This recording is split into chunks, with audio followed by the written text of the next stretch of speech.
You know Kieron Pollard bring so much experience वो लेकर आते हैं और उनको जब रिस्पॉन्सिबिलिटी दी जाती है this exactly what he did और एक बड़े डिसेंट स्कोर बोर्ड पे लगाया you know courtesy of him and left armers जो लेफ्ट आर्म सीमर है शेल्डन कॉटरल उनकी भी तारीफ करनी चाहिए who is just so accurate yesterday and who is always accurate our analyst जो हमारे साथ मौजूद है। जल्दी से इंट्रोड्यूस कर लेती हूँ, मेरे साथ है former test cricketer Sikander Bakht. Thank you सिको for joining us, senior sports journalist याया सैनी भी है। याया आप कहाँ थे कल? मैंने आपका वेट किया, आज आप कुछ बताइए। अच्छा ज़रूर आपके पास कुछ न्यूज़ होगी क्योंकि आप हमेशा बताते हैं फाइनल कौन खेलेगा। एंड मेरे साथ है senior sports journalist Abdul Majid Bhatti, former test cricketer and one of the best allrounders we ever had. Mister Abdul Razzaq ने भी ज्वाइन किया है। Senior sports journalist Aliya Rashid भी हमारे साथ मौजूद हैं। Thank you all for joining us. But इससे पहले मैं किसी और से बात करूँ, Sikku I really want to talk to you today क्योंकि हम लोग कल ही बात कर रहे थे कि शाहीन प्लीज़ एडवेंचरस नहीं होना क्योंकि कल शाहीन ने वापस अपने आप को प्रमोट किया। अनफेयर हो जाता है जब आपके पास बैटर्स मौजूद हो, आप आगे आ जाते हैं। वक़ार यूनिस से भी कमेंट्री के दौरान बोला शाहीन न्यू बॉल कराते हैं, अगर शाहीन की मौजूदगी में नई बॉल हम किसी और को दे दें तो वो किस तरह फील करेंगे। So that's exactly what happened, he was just too adventurous. देखिए मैं कल भी कह रहा था बल्कि शुरू से कहते आ रहा हूँ कि एक वेकअप कॉल होनी चाहिए, मगर ये वेकअप कॉल कल के लिए नहीं थी ये वेकअप कॉल पहले के लिए थी। और कल की जो वेकअप कॉल है लाहौर कलंदर को ऐसी मिली है जैसे वो रमज़ान में नहीं वो ड्रम बजाने वाले आते हैं कि इतनी ज़ोर से बजा देते हैं कि वे आप सो ही नहीं सकते। तो आज पूरा दिन और कल का दिन जो है लाहौर कलंदर के लिए बहुत भारी होगा जब तक कि कल वो कुछ ना कुछ दोबारा अपने फॉर्म में ना आ जाए। और जो बात आप कर रही हैं वो मैं तो पहले कह चुका हूँ, शादाब के साथ भी यही प्रॉब्लम है। वो एकदम से पता नहीं वो समझते हैं कि is one of the best batsman, सारे बैट्समैनों को छोड़ के खुद ऊपर आ जाते हैं। शाहीन को क्या ज़रूरत पड़ी थी?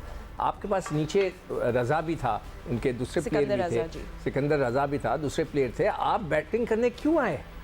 You are not a good batsman. आप ठीक है कप्तान हैं, मगर मुझे कल दो बहुत बड़े टूर्नामेंट्स याद आ गए। जब रिजवान बैटिंग कर रहा था 13 ओवर में उन्होंने किए 33, तो मैंने कहा यार ये तो एशिया कप का फाइनल हो गया, इतना स्लो खेल रहे थे। मगर वो बाद में लगा कि वो बेहतर हो गया उनके लिए। फिर जब शाहीन ने बड़ी ज़बरदस्त बॉल किए और आखिरी ओवर में 22 रन खा गए तो मुझे ऑस्ट्रेलिया का सेमीफाइनल याद आ गया वर्ल्ड कप का जहां वेड ने उनको मार दिया था। Why are you doing this to us? कि मतलब आपको हमारे जख्म बहुत टाइम के बाद रिमाइंड करा रहा हूँ कि जो बड़ा प्लेयर होता है ना वो बड़ा प्लेयर भी कभी मार खा सकता है। ठीक है, he is number 1 in the world, मगर मार खा गए। Okay fair enough. Sikku will also come back to you later, don't worry. मैं सबसे यू नो सबके पॉइंट ऑफ व्यू भी ले लूँ। एंड रज़ाक आपके पास आएंगे। लोग ना कल मैं देख रही थी, बातें सुन रही थी, मैच देख रहे थे and everyone was talking about कि कल बॉल स्विंग नहीं हो रहा था। You know Shaheen wasn't effective, जो उनके शुरू के ओवर्स होते हैं वो हमेशा शाहीन के होते हैं। बट इन कॉन्ट्रास्ट जो कॉटरल है उन्होंने तो मतलब क्या जो सेकेंड ओवर था स्पेशली मज़ा आ गया वो देख के, इनकी bowling really change the game for them. जैसे मैंने कहा था कि रावलपिंडी से और 2 मैचेस तो पर टॉस जो है ना, मैं समझता हूँ टॉस की वजह से एक नजर आई कि थोड़ी सी एफर्ट नहीं लगी। जिस तरह अगर रिजवान ने और उस्मान ने स्टार्ट लिया और सेंसिबल खेले, देखें इनके स्ट्राइक रेट चेक करें तो बिल्कुल 100 के करीब है कि उनको पता था कि ये पिच ऐसी है 150 155 जो स्कोर है यहाँ पे नहीं होना, तो पिच की कंडीशन ऐसी थी। और ओवरऑल देखें टीम अनाउंस हुई है अफगानिस्तान के खिलाफ, तो उसकी वजह से शायद प्लेयर हो सकता है वो खेलना चाहते हो तो उनको रेस्ट करा दिया होगा, वो भी एक चीज नजर आ रही है। तो इस तरह की नॉर्मली शाहीन शाह अफरीदी बॉलिंग करते नहीं है, बहुत ही सेंसिबल हैं। आखिरी ओवर में तो बहुत इंजॉय करते हैं वो, पर पुलार्ड को भी क्रेडिट जाता है कि जिस तरह उसने परफॉर्मेंस दी है और उसने अपना बताया कि जी मैं स्टिल मैं PSL या T20 जितनी वर्ल्ड में क्रिकेट में खेल सकता हूँ। बट अच्छे छक्के मारे उसने, ऐसे छक्के। ठीक है, एब्सोल्युटली। और रज़ाक जैसा कह रहे हैं, Pollard is explosive, he brings experience, those shots were just a treat to watch. You know, and याया आपके पास भी आएंगे क्योंकि हमारे बाकी एनालिस्ट भी हमारे साथ मौजूद है. We'll go to them later, but just coming to you, you know, overall Multan Sultans were just on point. I mean, you know, वो लोग पहले डोमिनेट कर रहे थे, फिर उनका डाउनफॉल आया, they picked up again, made a good comeback, they read the pitch well. उनको पता था कि 160, 165 का टारगेट है, it'll be good enough for us to defend, and they did it. तो क्या data driven teams are really winning this tournament then? नहीं फातिमा, मेरा ख्याल है कि क्वालिफायर था और एक को अंदर जाना था और एक को जो है एलिमिनेटर का इंतज़ार करना था। तो अगर आपको याद हो लास्ट ईयर भी ऐसा ही हुआ था कि मुल्तान सुल्तान जो है वो क्वालिफायर में जीत के फाइनल में गई थी और एलिमिनेटर से फाइनल में आई थी लाहौर कलंदर, और उन्होंने जो है वो कामयाबी हासिल की थी।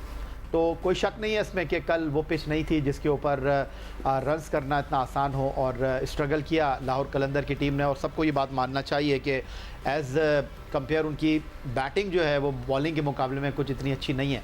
अगर कल मुल्तान को भी बाद में बैटिंग करना पड़ती तो उनको भी कुछ ऐसे ही नाको चने चपते हुए आप देखते। लेकिन कल हारिस रऊफ ने जिस तरह बॉलिंग की है, जमान खान ने जिस तरह बॉलिंग की है, credit goes to David Wiese, उन्होंने मिडल में आकर जिस तरह बॉलिंग की है, ऑसम बॉलिंग इन 3 बॉलर्स ने की है। शाहीन शाह अफरीदी थोड़ा सा वेवर्ड रहे और लेंथ सबसे इंपॉर्टेंट थी इस मैच में। वीज़ा जो थे वो स्लो वन भी कर रहे थे, हारिस रऊफ जो थे वो अपनी स्पीड के साथ बैट्समैन को उन्होंने बीट किया। बट ओवरऑल जहाँ तक बात है, मेरा ख्याल है कोई इतना घबराने की बात नहीं है। ज़्यादा इंपॉर्टेंट ये है कि लाहौर कलंदर आपको फाइनल से पहले एक बार फिर एक्शन में दिखाई देगी, जुम्मे को भी वो आपको खेलते हुए दिखाई देंगे। ज़्यादा इंपॉर्टेंट ये है कि लाहौर कलंदर जो है 5 मैच नहीं खेलेगी, इस इवेंट में 8 मैच वो खेलेंगे। तो मुझे तो बड़ी उम्मीद है कि वो आपको पुराना लाहौर याद नहीं आया इसका मतलब कल देख के? नहीं, मुझे कोई हैरानगी नहीं हुई कि अगर लाहौर कलंदर हार गई तो ठीक है, उन्होंने गलतियाँ की। और ज़्यादा इंपॉर्टेंट ये है कि ठीक है वो फाइनल से पहले हार गए, और वो जो सिकंदर बग कहते हैं ना, एक बुरा दिन आपका आना चाहिए, बुरा दिन आया, वेकअप उनको मिली है तो सोचने का उनको मौका मिलेगा। उन्होंने कह दिया आलिया हमारे साथ मौजूद है। उन्होंने कह दिया घबराना नहीं है।